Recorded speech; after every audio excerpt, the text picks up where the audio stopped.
Perfection is the huge issue because there's the I don't want to start this because I know it's not going to be perfect. And so there's a lot of I don't have the energy to complete a task to perfection, so I'm not going to start the task.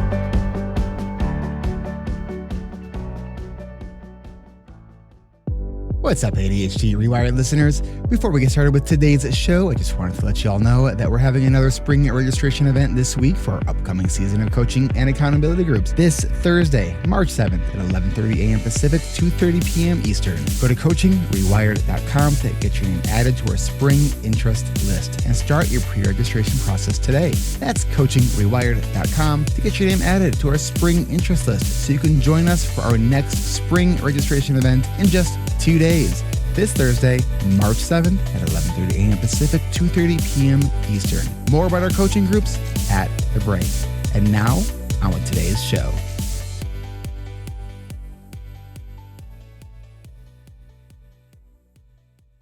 Welcome back to another episode of ADHD reWired.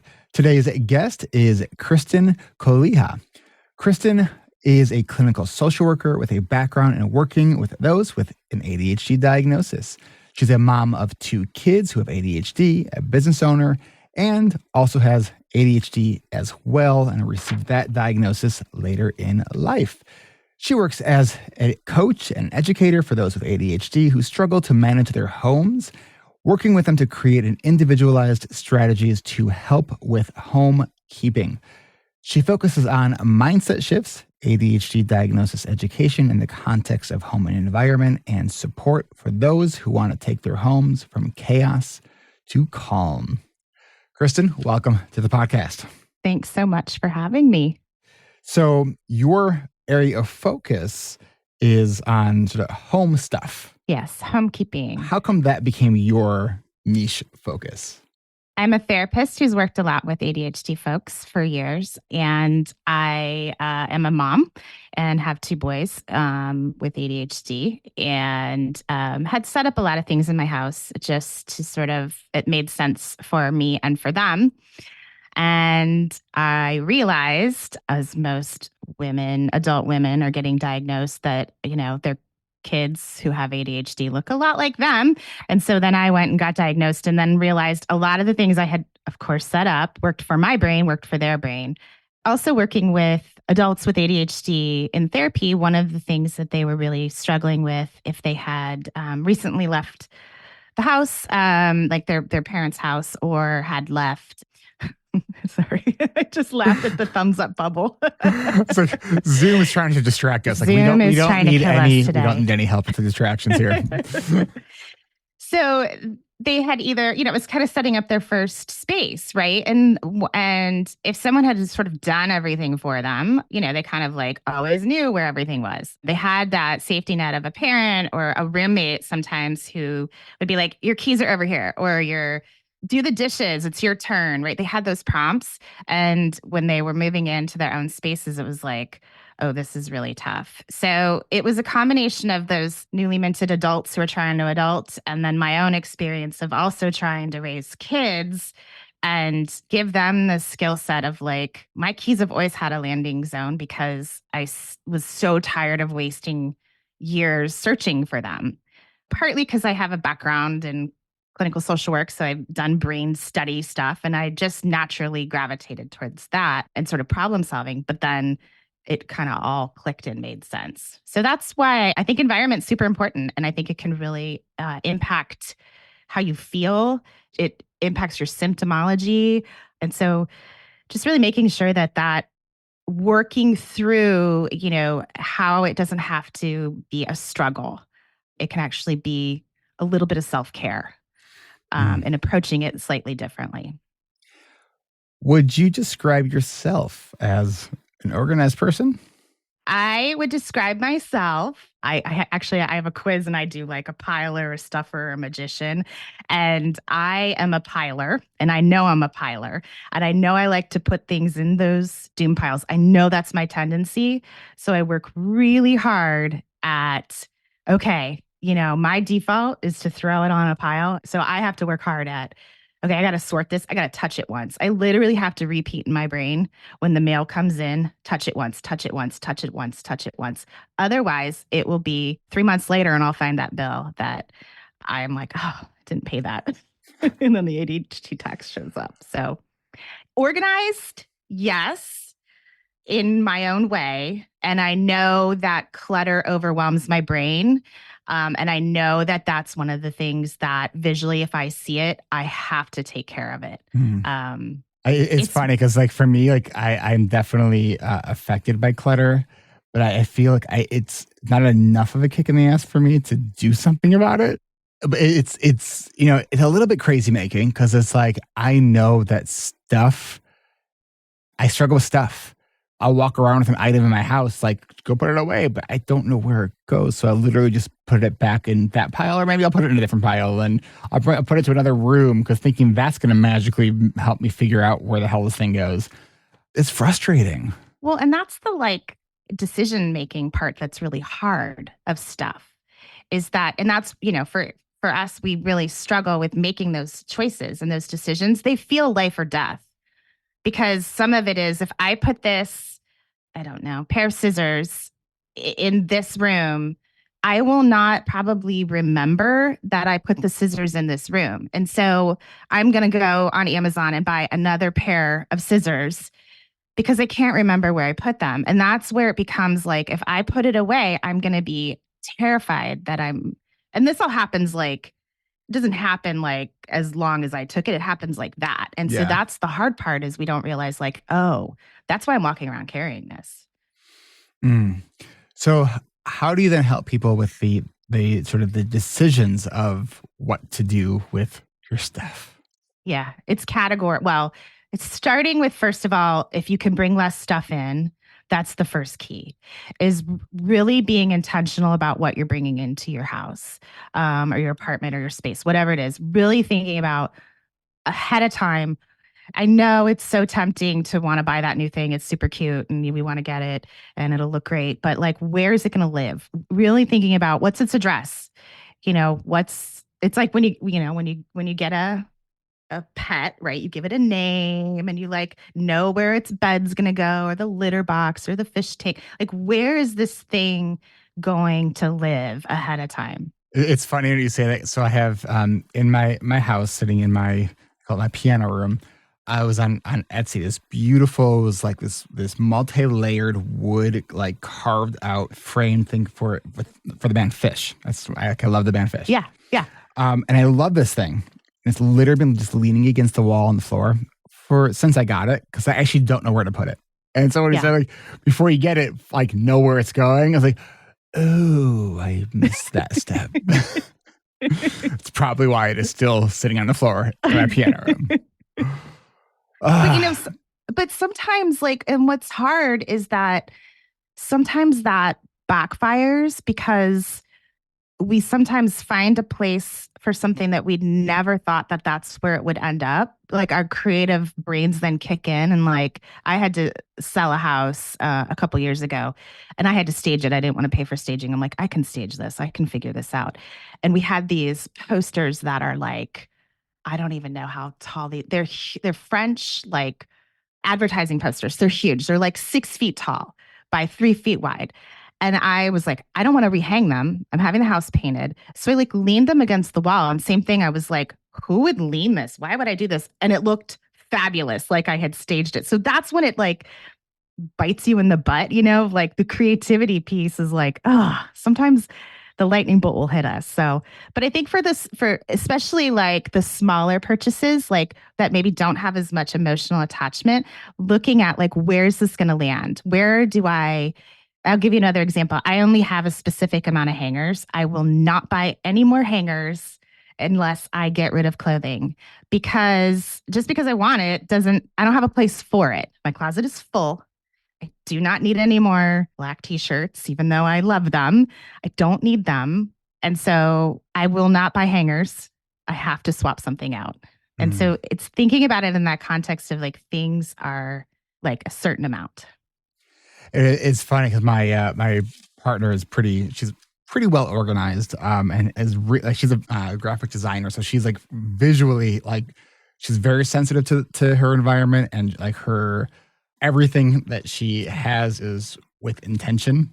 Yeah. And it's funny because like she got these like clear drawer like organizers for the nightstand at my house. And she's like, have you ever thought about getting something like this? I'm like, I used to buy stuff like that all the time. And it's like, I used to spend so much money on different organizational tools that would work for a minute. Yeah. And it's frustrating because it's like organization, like stuff, like physical stuff, specifically in my home, is like the one frontier that I continue to struggle with. Last year on this time, I actually hired a professional organizer.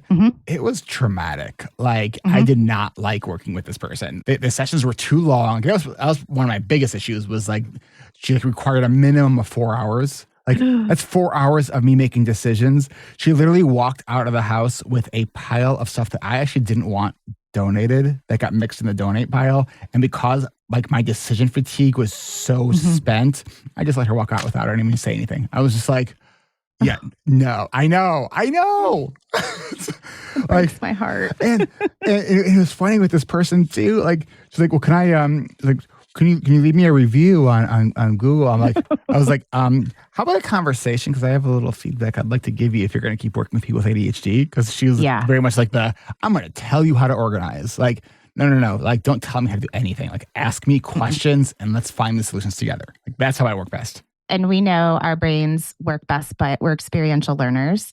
And so we've got to have like tools. We all use the word tools, and it gets, overused, but it's true. Like, we've got to have things to reach into our back pocket and grab and say, hey, I can use this way. And I remember when I had a newborn and I went to some parent mom group thing, and they had a professional organizer come in, and the first thing she said was, do not go buy anything. Do not go and buy a drawer organizer or a bin or a thing. And I was like, what? Why not? And she explained, like, you probably have it, and that's not the issue. The organizer piece, that isn't what you need to work on. And she was like way ahead of her time. So that's really stuck with me of like, don't go buy the thing to solve the problem. Think about how you can solve it without buying the thing, and what else needs to happen. I mean, sometimes you do have to buy the thing. Sometimes you do have to go buy, like, I had to buy new bins for Christmas because I was out of room, and, I was like, all right, I need to go get more bins. So that was intentional. But it wasn't like, oh, I'm going to organize my drawers and I don't know what size my drawers are, or I don't know. Like, it's being really intentional about that piece of it. So, and the 4 hours, there's no way you could do 4 hours that's way overwhelming. Because like my plan was to like get rid of all the clutter, however long it took, and then schedule just regular maintenance sessions. Like, that was my plan. But because I got so kind of burnt from the whole experience, I just like kind of walked away from the whole process of like decluttering and having less stuff. Because like, it's one of these things where it's like I don't even register how affected I am by clutter in my space. But then once it's removed, I'm like, oh. It's like, that moment when you've had a cold for a while and you realize I could breathe again. It's like that moment. Like, that's how I feel when clutter is removed from my space. I don't know how to make that happen. It's frustrating. It's an ongoing process. I think that's the other part. I think a lot of pressure is put on, oh, you've decluttered, you're good now. And it's not like, there's no medal, there's no award, there's no goal. There's just, it's a process of evaluating constantly, is this something I need? We put a lot of judgment on it too, of like, oh, your space is cluttered. Oh, that's not good. And it's like, no, it just, sometimes it gets beyond our reach, and we have to bring it back in and take time to look at it. I don't know. It's not this, once you've decluttered, you never buy another knickknack again. Right. You've arrived. Everything's going to be wonderful. Yeah. As long as you just don't enter your home ever again, it'll be fine. Right? Exactly. And many years ago, that I don't remember where I came upon this idea, the idea of like getting organized as like a false premise in a sense. Mhm. Like unless you're like organizing a gallery or a museum where like you just look at it, you don't touch anything, right? But that's not what we're organizing. We're organizing our spaces that we are interacting with all the time. So realizing that organizing is the more the word that more accurately describes it, because otherwise we're just going to be frustrated with the mess again if we think that we were supposed to be done because we did it once. Yeah, it's resetting. It's resetting your space. It's kind of looking at it as we set the table when we eat dinner, but we don't just like leave the same plates and forks there for weeks and weeks and weeks. And like we just reset constantly. And it's okay. We don't think about that as being having any judgment associated with it. But for some reason, we do. We put a lot of emphasis on it has to be. And a lot of it is social media and, all that other stuff. So I think when we begin to look at it starting with mindset versus the outcome, then it shifts. And we want homes that we can live in that feel comfortable. That doesn't mean they have to look Pinterest perfect. That's not the reality we're going for. Okay. I want to take a quick break. When we come back, I would love for you to share with us a little bit more about these three sort of categories. You said the piler, the stuffer, and the magician.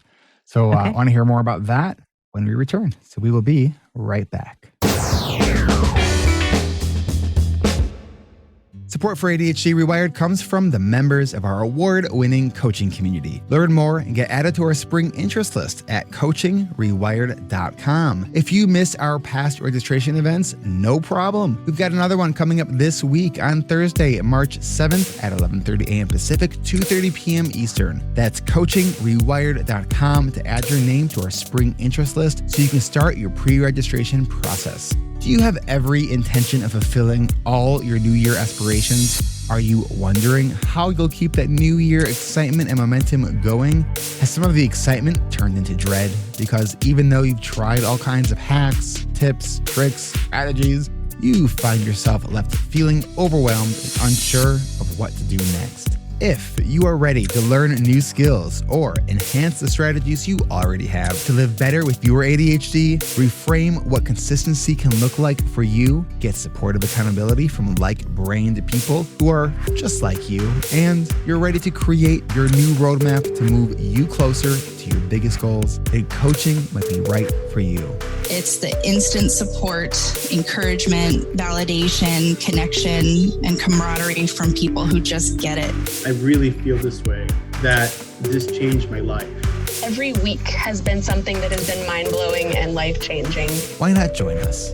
That's coachingrewired.com to start your pre-registration process. So you can join us for our next spring registration event happening this week on Thursday, March 7th at 11:30 a.m. Pacific, 2:30 p.m. Eastern. Stop trying harder and start working smarter with your ADHD. Because we can do hard things and we don't have to do them alone. And we don't have to do them in the hardest way possible. So get started by going to coachingrewired.com. That's coachingrewired.com.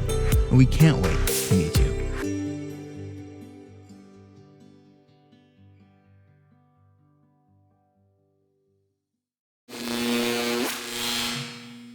All right, we are back. So you have these three categories of sort of organizational styles: the piler, the stuffer, and the magician. So the piler sounds pretty self-explanatory. Yeah, you just sort of put things in piles. When the mail comes in, it lands on the counter, or kind of have all those bills that need to be paid. I know I'm a piler. I'm trying to look. I'm a piler too. Like the books, the random books. Like the screws that are in the bowl with the random pieces that like one day you'll remember what these are for. Yeah. Okay. What's the stuffer? So that's the person who just shoves everything in the closet or the drawer and doesn't care like that it's bursting at the seams and just shuts the door. And so everything might look really tip top on the outside, but man, if you open that cabinet, it's going to be like whoosh, all on top of you. So the hard part with that is that it's visually seeing like what's in the actual space, like what's in the drawer, what's in the closet, what's back there. And those places can feel super anxiety inducing because you can't get your hands wrapped around what you need. Okay. So there's the stuffer. And then what's the magician? The magician is the person who just loses it all, loses everything, can't find the keys, can't find is the person who is like, I can't find my phone, I can't find my keys, I can't find my coffee that I put somewhere, and spends a lot of time looking for those things. And they magically disappear. So, and none of these are, they just are. And it's sort of understanding where you land. So then you can work with your brain of like, if I'm a magician, landing zones are going to be key for me. I need to have really tight landing zones, almost to a point of like, even maybe putting a piece of paper that says my phone goes here, so you can visually see it. And saying, this is what I do when my working memory is really poor. I am putting my phone on the charger in the kitchen, like visually or verbally saying it out loud so that I remember that I actually did it. It's fine. I will do that. I will, if I'm putting something down in a place that I know is not like where I would normally put it down and I'm coming back to it. If someone's in the room, I will tell them that I just did that. And they're like, what? I'm like, I'm just saying it out loud. So I have a stronger sort of like stamp in my brain of what I just did. Exactly. Over Thanksgiving, I was setting the table and I needed to get the gravy boat out, and the gravy boat didn't live where the other dishes lived. It's now living where the other dishes are living, by the way. And I kept saying all day long, gravy boat, to myself, and my kids were like, what is wrong with you, Mom? I'm like, I got to remember to get the gravy boat out. And it worked. Okay. So what are there different strategies then for the pilers and the stuffers? Yeah, I think for when you're looking at the pilers, it's really, again, wrapping your arms around the fact that this is where you head towards. You head towards putting things in piles. So the touch it once rule, it's like sorting things and making a decision immediately. So the other part with this is that if you know that you have to sort things and this takes a lot of decision fatigue or decisions for you and you're going to get decision fatigue, then making sure, hey, I only get my mail once a week. And I have a lockbox. So, I'm lucky. I don't have it like in my house so I get it once a week. And then I spend 20 minutes sorting that mail. Then it's not a task I have to do every day. If I had to do it every day, it would be thrown into a pile because it's too many decisions. But if I can gear myself up I usually get it on Wednesdays. I grab it on Wednesdays, I sort through it, and then it's done. And I've touched it, but I have the like energy to do it at that time. So it's knowing that I am a piler. It's knowing that my bathroom counter is going to get a little out of control because every product I pull out, I don't put back away. And so I've got to take, a couple minutes when the water is heating to put the things away that I don't need. And so it's really like almost sometimes saying, I got to put a new set of eyes on and take a look at my piles. And it's hard. I think the decision part is the hard part. And then if you don't know where something goes, asking someone, if you have a support person, like I am constantly struggling with where my scissors should live, or I'm constantly struggling with, a tool you use once a week, where this should live, where should my laptop live when I come home? Like I'm constantly struggling, then talking with either the people who are in your space or asking others, where do you put your things, and seeing if that works for you, just crowdsourcing. Cause sometimes, I'm realizing a lot of my friends are ADHD too. So, asking them the tools and strategies that have worked for them. So where does your laptop go when you come home? It lives, well, I work from home. Okay. So I never go anywhere. And so it lives right here. Okay. And it lives here or in my laptop bag. And that is it. So I always know where to find it. Now, my kids, on the other hand, theirs is all over the place. And I have said to them repeatedly, you can't leave it on the couch. You can't leave it on this is the hard part, is when you have other people in your space who are pilers too, and you have to sort of like, hey, I will, my youngest tends to explode. So his stuff kind of goes everywhere. And so I will have to pick it all up for him. And I will say, this all needs to go in your room.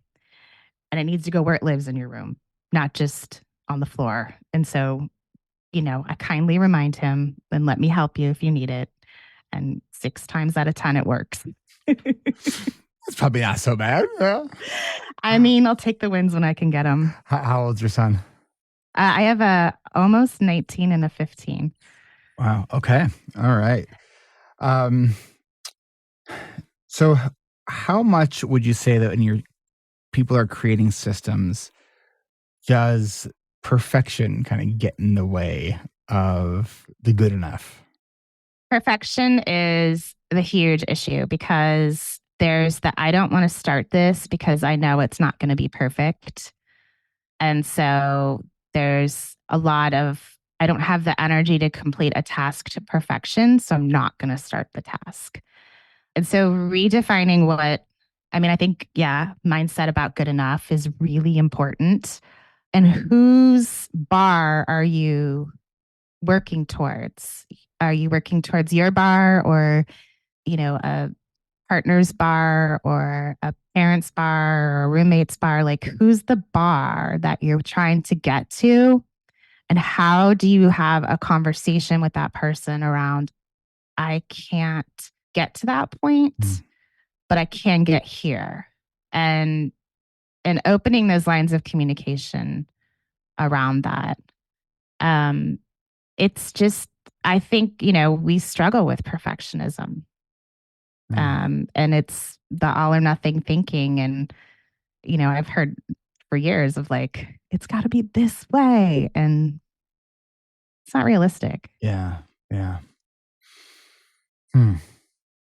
Let's take one more quick break. And when we come back, let's continue to explore some strategies that maybe some that can help us tap into things like our values.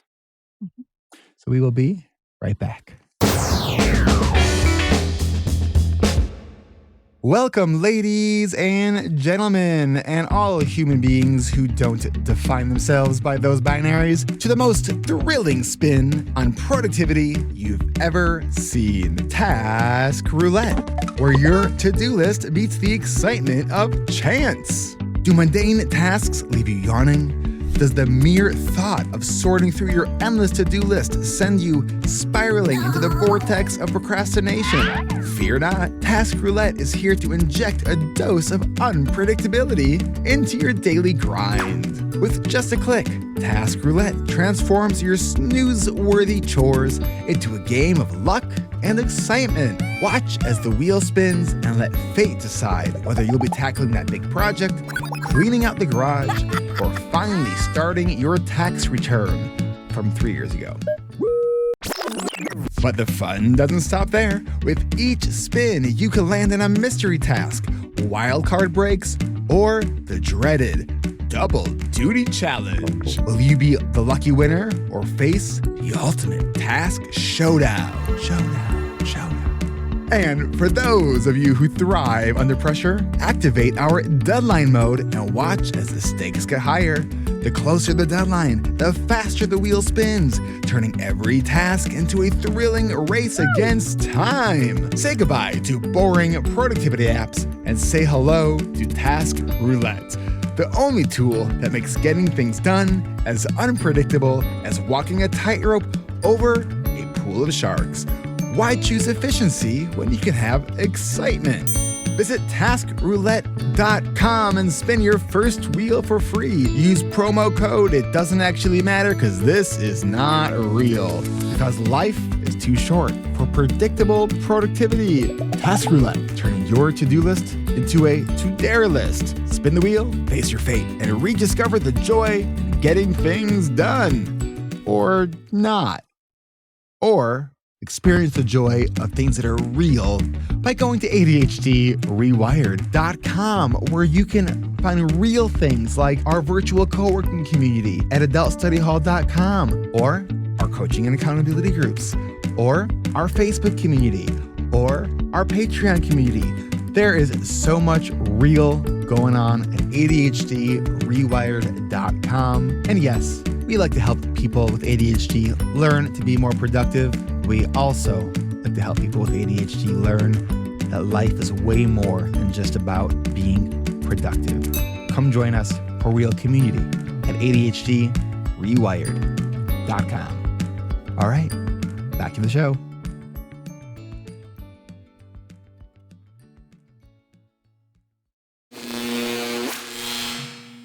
All right, we are back. Well, I think when we first spoke, when we did the pre-interview, you said that sometimes things around our values need to change in order to help with some of the organization. Tell me what you were referring to on that.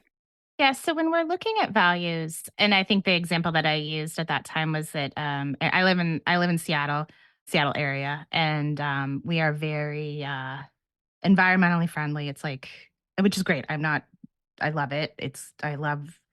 There's 70,000 different ways to recycle stuff. It's great. But there are times when I don't have the bandwidth to do one more dish, or there are times when I don't have the space to cook a meal. And one of my values is that I provide, I want to be environmentally friendly, and that I want my kids to eat. I don't want to eat out all the time. But there are days when my energy levels are such that I have to shift my values at that time and recognize that the importance of my mental health is more important than I'm not going to save the rainforest by using paper plates. I'm not going to, my kids aren't going to, one day of ordering pizza does not mean they're diabetic. And so it's really loosening a little bit of like the dance and values of like, this is important to me, but my mental health is more important to me. There have been times where, I've been like, I really need to just do a deep clean, but I have a kiddo that, it was like, hey, especially when they were younger, like, let's watch a movie or let's play a game. And those moments are, now that my kids are older, like, they don't want to do that with me anymore. And so having you know, the perfect home and all of that is just not as important as that time. I think you have to look at, we're always doing this value stance.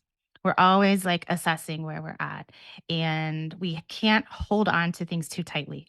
Um, we have to recognize when, like, yeah, this is a little bit more important. Family, presence, being present. That's more important. Mm. And one of the things that I've said is that, like, sometimes having ADHD and using different strategies around managing ADHD isn't always congruent with being green. Yeah. And if that's something that really bothers you as an individual, can you plant more trees? I mean, like, to me, it's like, I don't know how much that actually offsets the carbon footprint. At least makes you feel better. Yeah. We have an electric car. Okay. We have other ways that we've sort of tried to live a greener lifestyle. Let me ask you this. So is it a full electric? Yeah. So my son keeps telling me he wants my next car to be electric. Mhm. And I think about, okay, I sometimes maybe wait a little bit longer than I should to fill up my gas tank. Yeah. And will sometimes fill it up quickly and barely make it to the next thing. Mhm. And I realize how much longer it takes to charge an electric vehicle.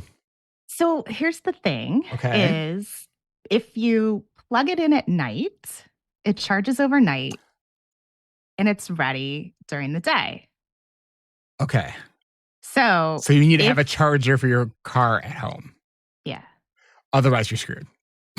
Well, no, you're not, but it's going to be, again, like getting gas. It's like you have to go and seek out the charger and do the thing. But like to charge it at home for us is like, it's a game changer because, whoever gets home, you get out of the car and it's like closing the garage door. You plug in the car and you close the garage door. And we have certain hours where electric is more expensive than other hours. You can set the car to charge at 11 o'clock at night. So it's cheaper energy. It's like, it's cool. great. Yeah. Huh. Okay. So that is nice. And then you don't have the worry of, so I was going skiing on Saturday and I had, 40 miles to empty and it's 75 miles and That math doesn't work. 4 inches of snow. And if I get stuck up there, right? Like, so I'm like, okay, oh, great. Now I have to get up early to go get the gas and to go, because I didn't take the electric up there because I didn't want to take the, I didn't want to get salt and all the crap on it. So I was like, I'll take my gas car. But again, and then so it's like, oh, one more step. So the electric is nice for that reason, is that you can, it's charged in the morning, it's ready to roll. So Let's talk about some other, I don't know, just like, there's a lot of strategies that we often hear. I'm always looking for those ones that I haven't heard before, though. What are some of those, like, those organizational strategies, whether it's a specific strategy or a mindset issue or a question to ask yourself? Like, what are some of those ones that are maybe game changers for some people and not the same old? I think that, like, where something's going to live is always the one when you buy it. Like, literally visualizing where it's going to go is a key piece. And really, like, thinking about this thing, I can see it here. And that can even go down to, like, I mean, I need to buy some new, like, storage containers for my, for leftovers, right? Like, I'm literally going to think about where they go. Rather than just going and buying them. And so it's really stopping and thinking, what's the address for this item? And where will it live? I think, we all know about landing zones and drop zones and things along those lines. I think that's really key. I think switching it up is not being rooted to one thing is very helpful. So if you get bored with the way you clean your house, clean it differently. A lot of people will tell you to start in one corner and then, go to another. Okay, maybe that doesn't work for you. That's fine. Do it in whatever way it works. I think that you don't have to clean one whole space at one time is another thing to think about. Who says that your bathroom has to all be cleaned together? I don't, it's just thinking about, like, okay, so I'll clean the toilet and then maybe in 2 days I'll clean the sinks. But we have this, like, the bathroom isn't clean until the whole thing is clean. And so shifting the mindset from, like, why can't I just clean part of it? I got 10 minutes. I could do that now. With the bathrooms, a strategy that I had picked up a while back was kind of goes along with what you're saying. You don't have to do it all at once. Is, for most people, it takes maybe about 2 minutes before the water gets hot on the shower. Yep. So turn the water on, and can you clean the toilet before the water gets hot? Great. That's Monday. Tuesday, clean the mirror. Can you clean the mirror before the water gets hot? So you are immediately, it's a short task. You're racing against a something that's right there, right? And so that made me kind of think about that when you're thinking about chunking it down and not having to do it all at once. The dishwasher, I like to time myself how long it takes me to unload the dishwasher. Like, can I beat the clock? How long does it take you? Usually about 2.5 minutes. Okay. Yeah. And I got a big kitchen. Like, I have this island that you could probably do surgery on. It's huge. And so I got to, but part of it too was, like, I strategically, when we moved into this house, I was very intentional about, okay, here's the dishwasher. I'm not going to put the silverware on the opposite side of the kitchen. So I was very intentional about where I put things and really tried to work with the flow. So it's that, and then I like to gamify it because I want to see how fast I can get it done. Okay. What about, do you have any strategies for as an ADHD professional, one of the things that I think ADHD professionals struggle with is that, okay, so we know what to do. Yeah. More than most people with ADHD. Like, we know the strategies, and yet we're still having a hard time using them. So when it comes to organization, when you are getting a bad case to the I don't wannas, how do you kind of work through that? I think it's asking why. It's starting with why. Why don't I want to do this? Where's the pain point for me right now? Is it I don't have the energy? Is it I don't have this, like, bandwidth to make decisions? Is it I need support and I don't know how to ask for it? And so it's looking at, kind of honoring what's happening in your brain as far as asking the deeper question instead of, like, oh, well, I'll just deal with it later. Like, no, there's something blocking me right now. And I need to take some time to look at what the why is and honoring it. I'm overwhelmed. I don't have the energy. I'm overwhelmed in another area of my life, or I'm super emotional right now, or I'm struggling with perfectionism. Then, taking some time to, break it down, like then do the next things. But I think when we can identify what the emotion is, what the thoughts are and the emotions, then we can begin to pick apart a little bit and make it a little easier than like just do the thing. Like, how many times have we heard just do it? Like, well, we would Yeah. if it was Mm. that easy. Yeah. I like to add the word anyways to that. Like, just do it anyways. 'Cause to me, Yeah. that kind of acknowledges, yeah, it sucks and it's hard. And like, Yeah. for me, like, I find this most when I'm putting a dish in the sink, walking away from the sink, saying, I don't want to do it now, I'll do it later, knowing that's a bunch of bullshit. Like, I don't want to do it now. I don't want to do it later either. Right. And realizing, oh, it's actually takes less time if you wash your dish immediately versus letting it become a science experiment and then figuring out how to chisel all the food off of the plate. Oh, well, and it's knowing what like the pain point there. Is it like the way that the food feels? Because sometimes like the sensory part of it is what stops people and they don't really realize like, oh, that's gross. Like I don't Yeah. like that. I just had a huge conversation with my kiddo about that because our dishwasher, the forks go down, it's stopping the spinner and it's not cleaning. And I was like, forks have to go up. I hate to be that person to tell you how to do it, but we've got tools that work for us. So let's make them. And he goes, I don't like touching where somebody else ate off Mm. of. And I was like, yeah, but I get that. Touch the handle, drop it in. It's just you got to do it this way. So I think it's understanding like, is it sensory that I don't want to put the plate in the dishwasher? I don't want to touch it. Is it my brain's working way too fast and I'm already on to the next thing and this is boring and I just want to pop it in there? I think that's big for me. Yeah. Yeah.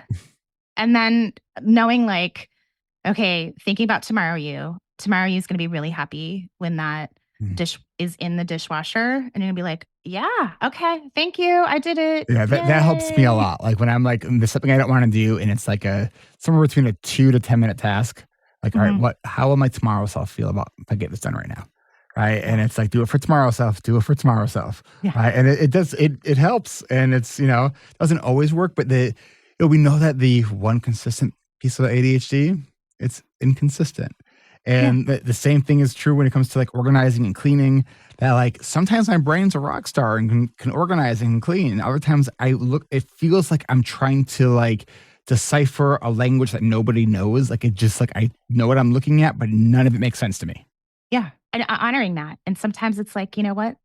This isn't my time to organize my house right now. It's okay. It's not going to be like this forever. I will take time, but I'm going to use either, a tool. I'm going to use some scaffolding. I'm going to use a body double. I'm going to use somebody Yeah. to come in and help me or, knowing like, okay, I need to bring, like just honoring that. Something that's helped me with the kitchen. I try to kind of live a rule-based kind of life, but like rules that are broken, right? So, Yeah. so the rule is always clear out the sink before you go to bed, Mm-hmm. which I do 65% of the time, right? But That's good. So the secondary part to that is, so when I don't do it, now I'm hungry in the morning and I want to make breakfast and I want to make breakfast for my son. I will not allow myself to start making breakfast until I've cleaned the sink. And that works for me 95% of the time. Yeah. So Mine is I close my kitchen at the end of the night. Like I'm a restaurant and I close it down. And if you've ever worked in the restaurant industry, like they don't leave that kitchen with, I don't know, cereal. They don't leave it a mess. It is ready for the morning, or the morning people are going to give you holy hell because you didn't leave it in the way that they need to do their job. So I like to use that like kitchen's closed. You can get a drink, you can get tea or coffee, you can get water, whatever you need, but the kitchen is closed at whatever time. And so that helps me know like, okay, when I am ready for my day, because I'm the first one up and I'm like, I don't want to walk down there and see that. The rest of the family probably could care less, but for me, that's important. So what do you do when within a family, if there are people who have competing levels of giving a shit? Yeah, we have that. And what we do is we talk about what we've done is where is your, like, what's your pain point? Like, what's the thing that really gets you? It's bathrooms for me. and kitchen. My husband is the floors. I bought him a Roomba for his birthday, and that probably seems like the worst birthday gift, but I got tired of asking my kids to, I had two very furry shedding dogs, and we were vacuuming every day, and I got tired of fighting with the kids to vacuum every day. And so I bought him a Roomba. I was like, happy birthday. And he was like, oh my gosh. And we named it my favorite child because it never backed off. So I get an alert on my phone that my favorite child completed a task. And I'm like, thank you. How do your children feel about this? Oh, they know. They're used to it. That's just mom. Yeah. That is funny. That is funny. So we talk about what our, areas are that, kind of get under our skin and where our strengths are. I have, my kids, I tell them, I warn them before I'm going to go check their rooms. I give them a heads up, and then I ask them if they need help, and I tell them we're going to time it, and we're not doing this with judgment. My mouth is shut. And I set the stage for them that I'm not coming in there to go, what the heck? And then the other thing we do is I will send them a text and say, it's Glasses Amnesty Day. I would like you have the next half an hour to go in your room and find all the glasses and bring them back. And I will not say a word about it. So I try to make it a little funny. Okay, maybe you can help me with a problem that I have. Okay, so my son, socks are everywhere. They're on the couch, they're in the hallway, they're in the bathroom, they're everywhere. And how can I help him not continuously leave the socks everywhere? I have a sock kid too who takes them off and he puts them under the. Does yours take up just one at a time and then walk around with one? Because I do that too.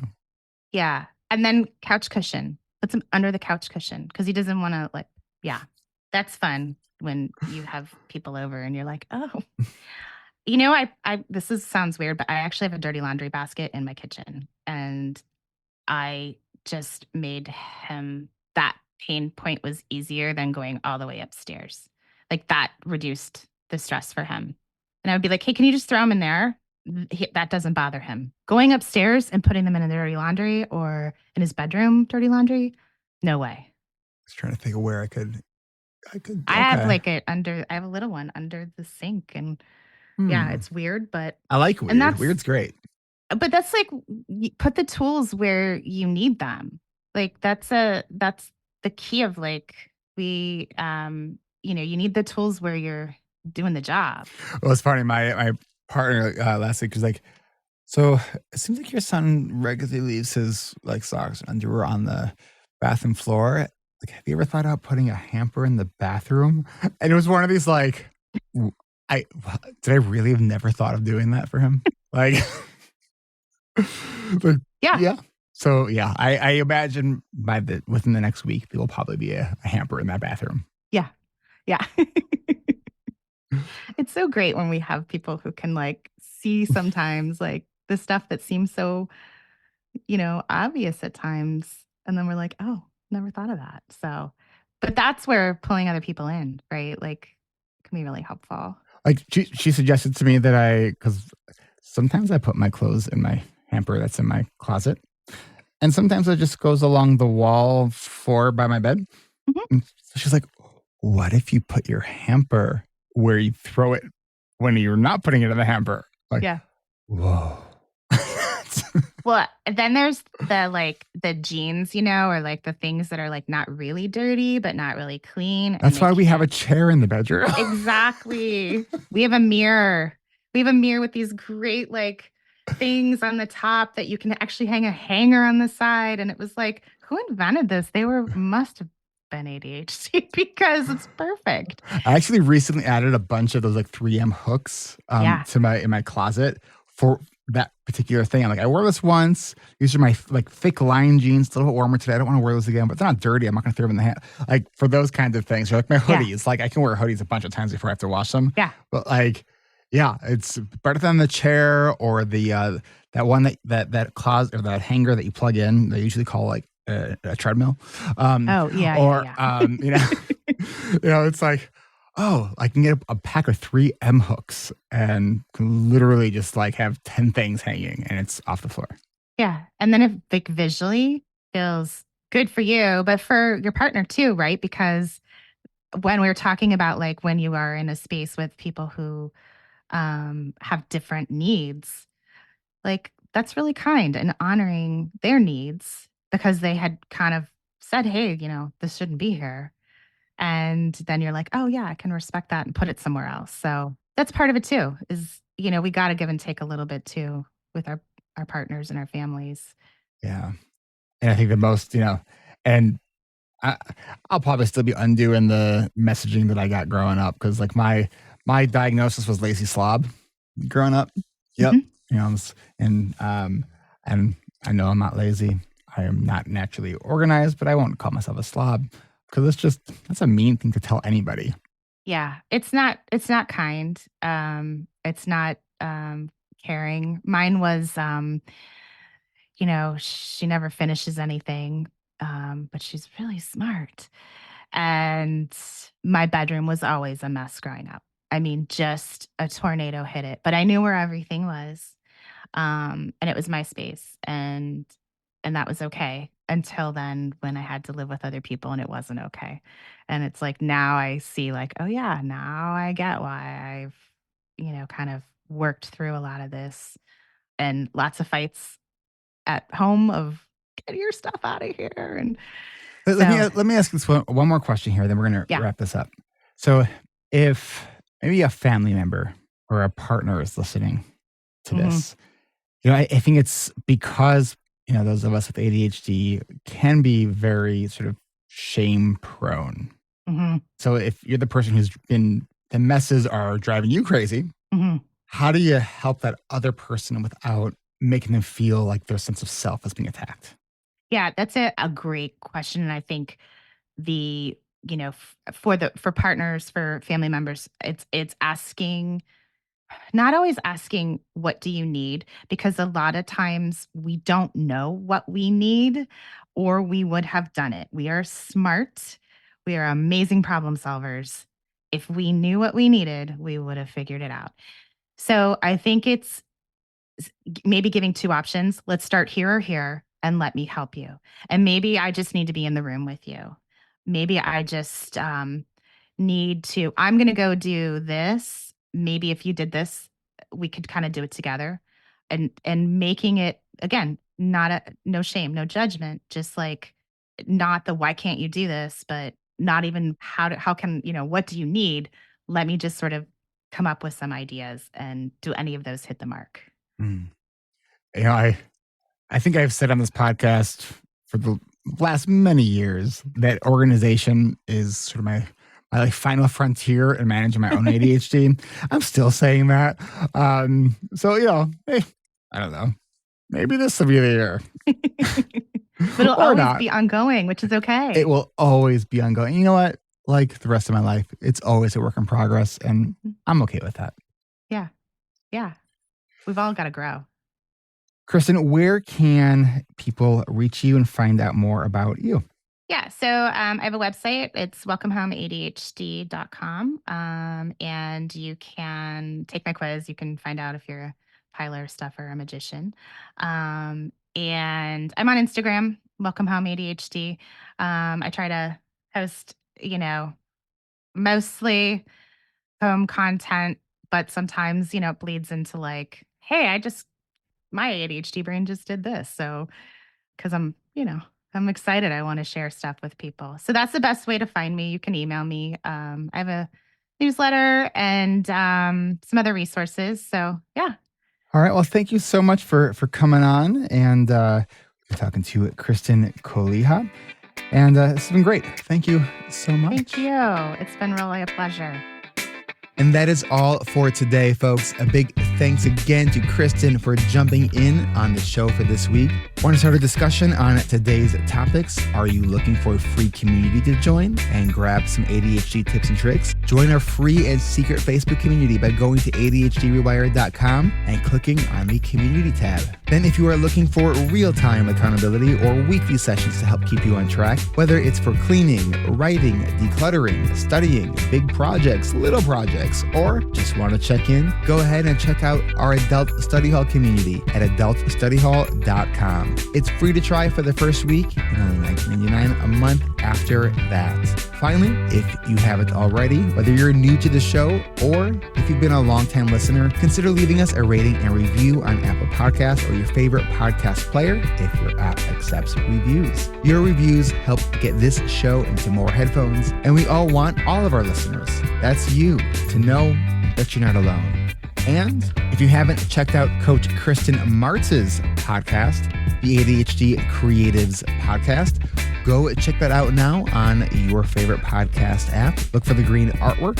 It's ADHD Creatives with an S. And thank you one more time to Kristin K for joining me in today's episode. Thanks again for tuning in this week, and we will catch you next week. Oh, wait, one more thing. I also want to extend a huge thank you. I feel immense gratitude. I'm actually recording this ad right now on February 8th. Tomorrow was my last day of work for 3 weeks. I'm taking the first vacation of this magnitude for this length since I think college. And I just want to thank everybody on my team. I want to thank Lisa and Brian and Kristin for covering my coaching sessions while I was gone. Because self-care is so important. And, I've been talking a bit more on the show about burnout, and I am just thrilled to be able to be taking this break. And I'm so looking forward to coming back. By the time you're hearing this, I will already be back. But I am right now, because of podcast time, I'm recording this, but it's going to be released in the future. I know it hurts my brain every single time, but I just want to thank everyone on my team, from Laura, who does our marketing, Lisa, who does just all the behind the scenes stuff. She's my executive assistant and community manager, and everyone in our community. So thank you. I'm speaking into the future now. I'm thrilled to be back. I think I'm really recharged now. I don't know. All right. I just wanted to say thank you, and we'll catch you next week.